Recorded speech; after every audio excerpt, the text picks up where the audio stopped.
Bonjour à tous et à toutes, j'espère que vous allez bien, que vous avez passé une bonne semaine et que en ce vendredi de Halloween, vous avez prévu un super programme pour ce soir et que vous allez par conséquent vous éclater comme il se doit, en tout cas je vous le souhaite. Bienvenue à vous dans cette nouvelle vidéo un petit peu particulière dans laquelle je vais vous parler de deux choses. Alors la première, dans un premier temps, ça va être mon petit retour sur l'épisode 2 de la série Ça, Welcome to Dury, car oui, de base HBO normalement diffusait un épisode par semaine, mais exceptionnellement, comme on est dans la pleine période d'Halloween, le second épisode est donc sorti aujourd'hui, et quant au troisième, il sortira non pas le lundi de la semaine prochaine, mais de celle d'après, donc le 10 novembre. Et dans une seconde partie, alors, je ne ferai pas de retour comme j'ai l'habitude de le faire à l'accoutumée, donc vous voyez, le gros pitch avec ce que j'en ai pensé de la technique, du casting et du scénario en lui-même. Non, ça va être plutôt des conseils, enfin un mélange de conseils, mais aussi un mélange de films que j'ai beaucoup aimé, de films d'horreur, et que j'aurai à vous conseiller. Et en retour, je vous inviterai vous à me dire en commentaire, qu'est-ce que vous avez prévu de voir pour ce soir, et est-ce que vous avez déjà vu les films, que je vous énumérerai. Et à présent, c'est parti pour mon retour sur l'épisode 2 de Ça, Welcome to Dury. Écoutez, dans le premier épisode, c'était donc un démarrage, une mise en bouche, un début plutôt correct, hein, si je peux dire, même un très très bon début. Donc, eh bien, on apprend les premiers événements qui vont tourner autour de Pennywise. Donc tout cela qui se situe en 1960. Donc pour ma part, l'ambiance était plutôt bien posée, les costumes, le langage, le gestuel des personnages, tout ça était plutôt bien mis, avec un début assez explosif qui démarrait bien avec le fameux baptême de la voiture. Et c'est pareil, le final aussi dans la salle de cinéma que pour ma part j'avais beaucoup aimé. Comme je l'avais dit précédemment, le seul petit bémol que j'avais trouvé était le bébé fait en CGI que pour ma part j'ai pas trop apprécié, mais après ça allait qu'il était pas non plus hyper méga présent, mais bon voilà, pour moi c'était le seul vrai gros défaut de ce premier épisode. Mais autrement, retrouver cet univers avec ses enfants, puis à côté les gars de l'aviation, etc. Voilà, c'était plutôt cool pour le coup. Et donc dans ce deuxième épisode, je vais pas vous mentir, honnêtement. D'ailleurs, je n'ai jamais fait, c'est pas demain que je le ferai, ça va de soi. Mais j'ai été un petit peu déçu. Voilà, parce que bon, c'est un épisode de 1 heure et je vais d'abord commencer par les points positifs pour ensuite terminer par les points négatifs. Donc c'est parti. Les points positifs, je pense que donc dans la série ça a été posé, ça va en tout cas continuer à se développer avec ce même ton, c'est-à-dire entre 2 à peut-être 3 scènes grand max horrifiques par épisode. Dans le premier on avait la voiture avec la salle de cinéma, et là dans ce second, ça va être donc une scène assez dégueulasse qui va se dérouler dans une chambre, que j'ai trouvé de plutôt pas mal.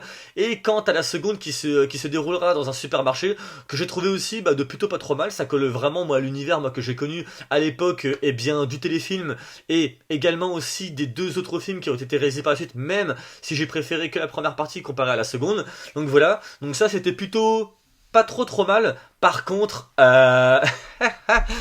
par contre, ce que j'ai pas aimé, ça va être les 3 éléments suivants. Le premier, c'est-à-dire que quand tu démarres le second épisode, ça démarre en fait avec la dernière minute de la fin du premier épisode qui te colle dans le deuxième, et après, hop, t'enchaînes avec le générique. Aïe aïe aïe. Et là, pour le coup, je me suis dit, non, ça c'est pas le HBO que je connais. Tu démarres donc avec la fin du premier épisode. Ok, bon, je sais pas pourquoi ils ont fait ça, mais peut-être qu'ils avaient peur que le spectateur n'ait pas suffisamment à boire et à manger avec ce nouvel épisode. Mais là où par contre ça m'a fait tilt et aïe aïe aïe aïe aïe, là ça m'a un peu déçu, c'est le générique. Alors, si vous voulez, en toute objectivité, le générique à première vue n'est pas mauvais. En fait, disons que dans son esthétique, il n'est pas dégueulasse. Mais que ce soit la musique ou ce qui est proposé dans la composition du générique, pour moi, ne colle pas au lore de l'univers de ça. Voilà, donc personnellement, c'est vrai que je l'ai malheureusement trouvé très nul. A contrario, avec The Last of Us, qui, même si j'ai pas apprécié plus que ça cette adaptation qui nous avait été proposée, néanmoins que le générique collait quand même parfaitement avec l'ambiance de l'univers. Et là, pour le coup, avec Ça Welcome to Derry, pour ma part, voilà, ce n'est que mon avis, ce n'est que ma sensibilité, évidemment. Non, j'ai pas du tout accroché. Pour moi, ça ne colle pas. Ça a aucun rapport. Maintenant que ces deux premiers points ont été donnés, le troisième, c'est que je me suis tourné les pouces, je me suis ennuyé durant la première partie de l'épisode. C'est-à-dire que dedans, donc l'arc narratif de chacun des personnages se développe, mais le truc qu'il y a, c'est que le cahier des charges est de nouveau mis en avant, et là on va te parler, voilà, du racisme anti-noir. T'as un truc qui se met là-dedans, et j'ai trouvé que c'était à la fois trop redondant, et que deuxième, trop redondant, oui, trop barbant, et puis à un moment donné, j'ai l'impression qu'on me prenait par la main. Donc moi au bout d'un moment, ça m'a un peu gavé. Que tu me montres ça dans un ou deux épisodes pour desservir le récit, ok. Il n'y a pas de problème, il n'y a pas de souci quand c'est bien fait, et en plus quand ça dessert l'histoire, mais là en l'occurrence, c'est bon, ça devient redondant, là t'es en train de me la jouer un petit peu en mode The Last of Us, et ça a commencé un petit peu à me saouler, et après c'est dans la seconde partie de l'épisode où là ça y est, ça se rehausse un petit peu, voilà, ça y est, là ça change, le récit avance également aussi, donc pour le coup c'est cool, bien que il y a quand même aussi deux trois scènes avec les mômes quand elles font les pitres, pour moi ça en a fait des caisses et des caisses, et au bout d'un moment je ne croyais pas du tout à ce jeu d'acteurs qui se dégageait, et donc voilà ce qu'il en était, donc bon. Alors, je ne tire pour le moment évidemment pas de conclusion hâtive étant donné que on est qu'au deuxième épisode. Voilà, donc cet épisode qui va durer 1 heure pour le coup. J'attends de voir par la suite parce qu'à la fin de cet épisode, il se passe quelque chose à la fin. Donc je suis assez curieux quand même de voir forcément ce qui va en être. Et voilà. Donc voilà, je ne suis pas tout de suite en train de dire que la série est nulle, non, parce que on en est qu'au deuxième épisode. Donc voilà, je garde quand même espoir de voir ce qui va en être par la suite. En tout cas, j'ai quand même envie de porter ça, malgré les défauts que je vous ai énumérés et qui donc ont établi pour moi une petite déception. Voilà. À présent, fin de cette petite critique pour le second épisode. Et à présent, j'avais envie, voilà, donc comme c'est Halloween, alors, de vous parler de films, mais comme j'ai dit, je n'établirai pas d'énormes critiques. Ça va être vraiment très rapide. Voilà, donc ce sera pas comme à l'accoutumée, comme je vous l'ai dit, où je développe, etc. Non, ça va être simplement quelques films que j'avais envie de parler, histoire de marquer le coup. Donc, il n'y aura pas d'énormes montages hyper bien faits, etc., etc. Pour vous en mettre plein le mérite. Non, je vais être très très simple. C'est juste l'envie de marquer un coup, voilà, pour cet événement. Et donc, je vais commencer avec un premier film que j'aurais envie de conseiller à tout le monde. Je pense que forcément, ma génération à moi le connaît, mais cette nouvelle, peut-être que vous ne le connaissez pas, et voilà, c'est un film qui a marqué les esprits de beaucoup de personnes, et que j'inviterai n'importe qui à voir, et qui est Halloween 1, et oui, avec Michael Myers, que nous allons rencontrer par conséquent pour la première fois. Donc voilà, pour moi, ça c'est un film, clairement, c'est un classique à voir pour Halloween, et en plus qui a été réalisé par le mythique et légendaire John Carpenter. Deuxième film, Massacre à la tronçonneuse de 1974 ou 76, un des deux. À chaque fois je me gourre toujours, donc je vous prierai évidemment à l'avance de m'excuser par rapport à cet oubli de date, mais voilà, le premier Massacre à la tronçonneuse, Leatherface, voilà, Tobe Hooper, waouh, un film que j'ai découvert en plus très récemment, et ambiance lourde. En plus, je me remets dans le contexte de cette époque. Leatherface, la tronçonneuse, waouh! Ce film m'a fait un bien fou pour vous dire quand je l'ai vu, parce que ça m'a fait du bien de voir un vrai film cinématographique, de voir une grammaire qui est là. Et c'est parce qu'à cette époque-là, c'était pas comme aujourd'hui des caméras volantes, des drones avec des grues, non, c'était des caméras fixes, et dans ce même plan-là, tu racontais plusieurs choses, mais ces choses-là étaient intéressantes. Et je vous dis honnêtement, mais pour moi c'est un des meilleurs films d'horreur, mais que j'ai jamais vu de toute ma vie. Et pourtant, vous voyez, ce film a de nombreuses années à son actif, mais là cette année, moi en l'ayant vu, alors je vais pas vous mentir, hein, en étant quand même aussi objectif, c'est vrai que les 10-15 premières minutes, j'avoue que j'étais un petit peu, vous voyez, un petit peu dans la limite, mais après, oh là là, ça démarre et j'ai pris un pied monumental, et par conséquent, je vous inviterai, eh bien, à le voir. Film numéro 3, Saw 1. Aïe aïe aïe aïe aïe, Saw 1. Je me rappelle qu'à cette époque-là, ce film avait fait beaucoup de bruit parce que c'était un concept qui, je crois de mémoire, n'avait encore jamais été créé, exploité sur grand écran.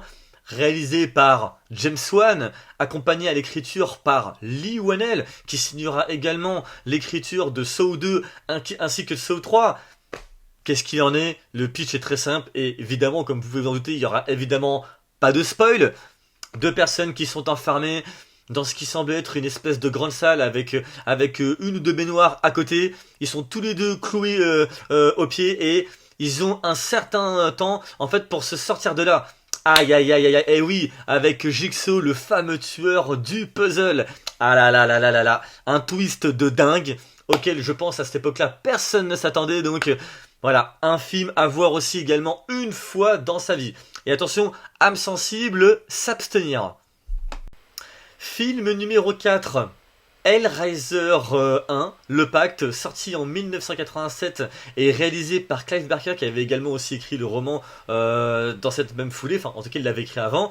Et bah écoutez, voilà, là pour le coup on rentre dans du cinéma d'horreur mais fantasy, donc on va être dans plusieurs dimensions où est-ce qu'on va découvrir plusieurs monstres. Ça peut être assez particulier, je vous l'accorde, c'est vrai. Soit ça passera ou ça passera pas. En tout cas, pour moi personnellement, bah écoutez, je me suis bien éclaté devant. J'ai beaucoup aimé la proposition. Et c'est peut-être parce que le réalisateur va jusqu'au bout et qu'il avait une véritable vision de la chose. Et par conséquent, moi j'ai matché à peine balle dedans. On n'oubliera jamais, par conséquent, les fameux Cénobites. Et pour ma part, celui, vous voyez, le monstre avec la mâchoire qui claque, lui, j'en ferai peut-être des cauchemars dans le futur, hein, ce serait pas impossible. Mais en tout cas, il me fait flipper, mais en même temps, bizarrement, il me fascine aussi. Oui, je sais, je suis fou. Mais bon, vous commencez un petit peu à me connaître. Il y a toujours ce petit grain de folie en moi qui s'allume de temps en temps, qui est là pour s'exprimer, donc voilà. Film numéro 5. Accrochez vos ceintures. Le dernier train pour Busan. Oh là là là là là, réalisé par Sang Ho-eun. Oh, pour une fois, j'ai réussi à le dire. Je me félicite pour le coup. Ah là là là là, ouais. Ce film-là, sorti en 2016, qui va mêler action et horreur. C'est un film qui va à un rythme effréné, je vous raconte même pas. Des zombies, un papa qui va faire tout ce qui est en son pouvoir pour sauver sa fille dans un train qui va être donc pris en chasse par des zombies. Vous voulez des scènes spectaculaires et où ça ne décroche pas d'un iota. Le dernier train pour Busan, voilà, qui sort tout droit de la Corée du Sud. Et oui, parce que dans cette liste, il fallait, c'est obligé que je mette un film de la Corée, parce que c'est pareil, les Japonais, les Coréens, les Chinois, ils envoient du lourd eux aussi, et je peux vous garantir que ça pesante pas quand ils le font. Et voilà, film numéro 6, Branded de Peter Jackson. Et oui, ce génial réalisateur à qui nous devons la magnifique trilogie Le Seigneur des Anneaux. Donc, Branded, qui est un de ses tout premiers films d'horreur, à cette époque-là réalisé avec très peu de moyens, mais c'était réalisé avec le cœur, avec l'amour. Donc l'amour intérieur propre, mais l'amour aussi du cinéma, en practical, avec de superbes plans. Je pense, et je n'oublierai jamais évidemment, la fameuse scène de la crème anglaise avec l'oreille de la grand-mère. Pour tous ceux et celles qui connaissent, si vous avez la ref, vous voyez ce que je veux dire. Autrement, c'est un film que je vous conseille. Pareil, c'est un film qui est relativement court, mais c'est l'éclat total. Personnellement, j'ai pris un super pied, je me suis marré. C'est du practical, ça part dans tous les sens.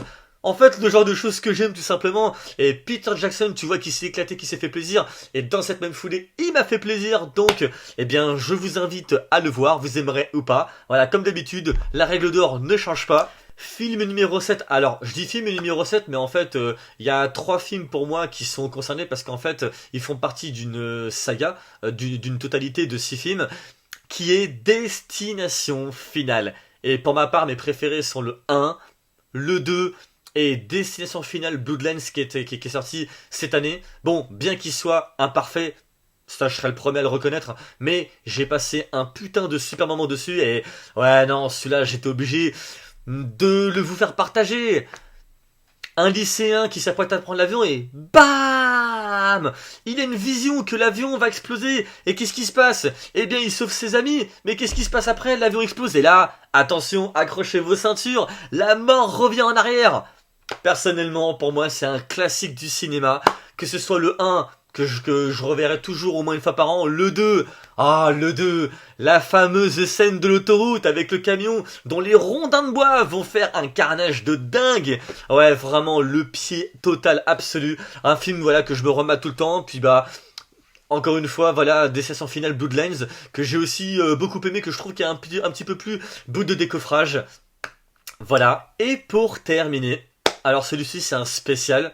Je sais qu'il y en a qui ont beaucoup aimé, d'autres qui ont pas du tout kiffé, qui l'ont trouvé trop long, trop de violence gratuite et je peux comprendre ce point de vue que je respecte bien évidemment, ça va de soi, mais pour ma part, c'est mon péché mignon. J'ai pris un pied spectaculaire devant. J'aurais voulu le voir au cinéma, mais je n'ai pas pu parce que je l'ai découvert que après. Et d'ailleurs, je suis content de m'être fait violence parce qu'à cette époque-là, la jaquette ne me parlait pas du tout. Mais bon, il ne faut pas toujours se fier à la première page d'un bouquin, comme dirait l'expression. Il faut l'ouvrir pour en découvrir son contenu. Et je veux bien évidemment parler de Terrifier 2 réalisé par Damien Leone. Parce que oui, Art le clown est mon boogeyman préféré, voilà, c'est mon petit boogeyman à moi. Voilà, ce gros malade, ce cinglé, ce psychopathe qui déglingue les gens, puis quand il le fait, il n'y va pas être de la cuillère et c'est vrai que je vous l'accorde, il y a quasiment pas de scénario, mais moi, je sais pas, moi j'adore Art le clown, je m'éclate avec lui, et puis bah si un jour il veut venir boire une bière à la maison, eh bien il est le bienvenu, tant qu'il me laisse l'envie, attention par contre, hein. Voilà, c'est du Damien Léon, voilà, comme je l'aime, enfin comme je l'aime, il a fait que très peu de films, à part Art le Clown, qu'il a créé du coup de lui-même, il a cogné aux portes d'Hollywood et hop, il leur a présenté un monstre qui sort tout droit de son imaginaire et qui est brut de décoffrage. Et je pense que c'est ce qui me séduit avant tout. Du practical, c'est ultra violent, ultra gore. Voilà, mais bon, moi j'aime ce genre de délire. Et encore une fois, c'est un délire qui effectivement ne plaira pas tout le monde. Ce qui encore une fois, je peux parfaitement comprendre. Mais pour ma part, voilà, personnellement, j'ai adoré ce Terrifier 2. Et puis bah voilà, je crois que c'est tout ce que j'aurais à vous dire.